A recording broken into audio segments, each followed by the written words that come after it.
Hello everyone. आज इस video में हम लोग पढ़ेंगे ओम्स लॉ के बारे में। तो हमें पता है कि जब भी किसी बैटरी को किसी सर्किट से कनेक्ट करते हैं तो उसके अंदर से करंट निकलता है जिसकी वजह से डिवाइसेस चलते हैं।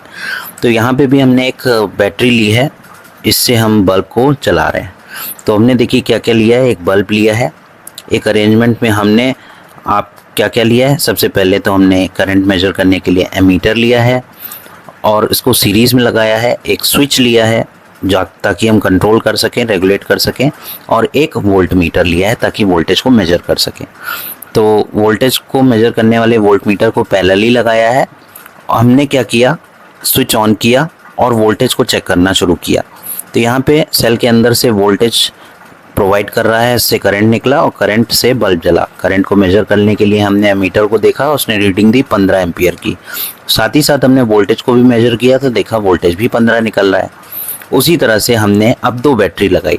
2 बैटरी लगाने से इसका करंट इंक्रीज़ कर गया। स्विच ऑन करते ही करंट इंक्रीज़ हुआ और उससे बल्ब और तेज़ जला। हमने करंट को फिर मेजर किया, वोल्टेज को फिर मेजर किया तो करंट निकला 20 एम्पियर। साथ ही साथ वोल्टेज पे भी नज़र डाली तो वोल्टेज था 20 वोल्ट्स। उसी तरह से अब हमने तीसरी बैटरी को कनेक्ट किया और फिर चौथी भी लगा दी। तो धीरे धीरे जैसे ही हमने बैटरियों की संख्या बढ़ाई तो हम देख रहे हैं 30 एम्पियर, 40 एम्पियर, 30 वोल्ट, 40 वोल्ट ऐसे करके इंक्रीज़ कर रहा है। यानी कि अगर रेजिस्टेंस और वोल्ट करंट का अगर हम रेशियो लें तो 1 निकल रहा है सब में।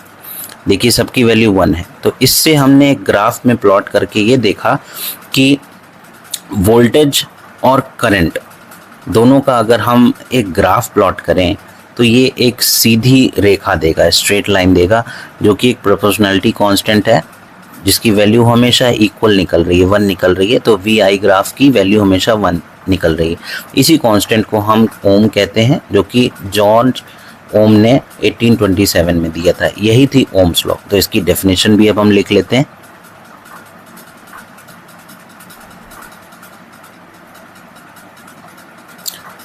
इसकी डेफिनेशन लिखने के बाद आप लोग ओम्स लॉ को बिल्कुल अच्छे से याद कर लीजिएगा क्योंकि एग्ज़ाम में बहुत आता है।